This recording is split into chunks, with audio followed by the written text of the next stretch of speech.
Welcome back. This is video number 8, and in this particular video we're going to talk about email authentication.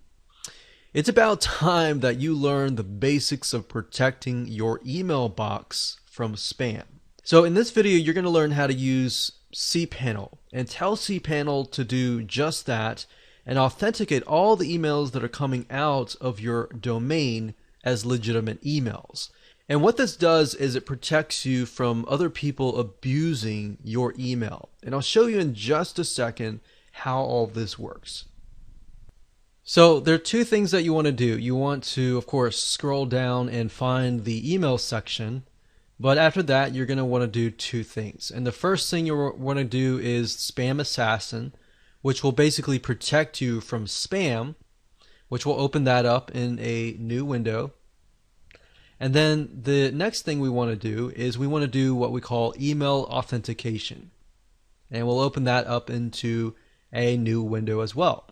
So let's start with the Spam Assassin first. Spam Assassin basically is a mail filter.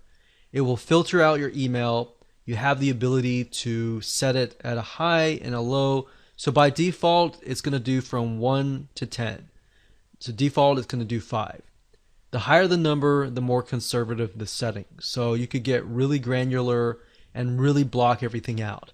But I would caution you at that same point because at the end of the day, some of the good emails might be triggered as spam. And I've seen that over the years. Now you have the option to auto delete spam. Personally, I would not do that because like I said, if it is good email that is triggered as spam, it will auto delete. You'll never get it. And if you rely on your email and your website and your business and all that to make money, then that's not a good thing. So usually I leave it at 5, and you can click configure to configure it further. And the only reason why you would actually need to do this is if you happen to be getting bombarded with spam from a specific person. You can enter that information here, or if you have a whitelist from a certain domain, you can do that as well.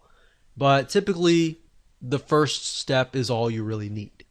So now let's talk about email authentication. So let me read this to you so you understand what it's about. Email authentication helps prevent spam. How? Well, basically what a lot of spammers do is they will hijack your domain, or they'll email from your domain, or they'll pretend to do so. So what this does is it prevents spammers from forging emails that claim to be your domain. And you want to protect your domain as much as possible, because if you end up on a blacklist, that can be potentially very, very harmful for your email deliverability. Meaning if you're emailing from that email, when the ISPs like Gmail, all these other internet service providers or email service providers see your email, they'll put it straight to the spam box. And you don't want that, right? So you want to protect as much as possible. So best to do that by clicking enable for the DKIM. And then you can enable the SPF here. So doing those two items will help you greatly as far as protecting your email and for protecting your email as far as the reputation goes in relation to the email service providers, and to keep your domain whitelisted.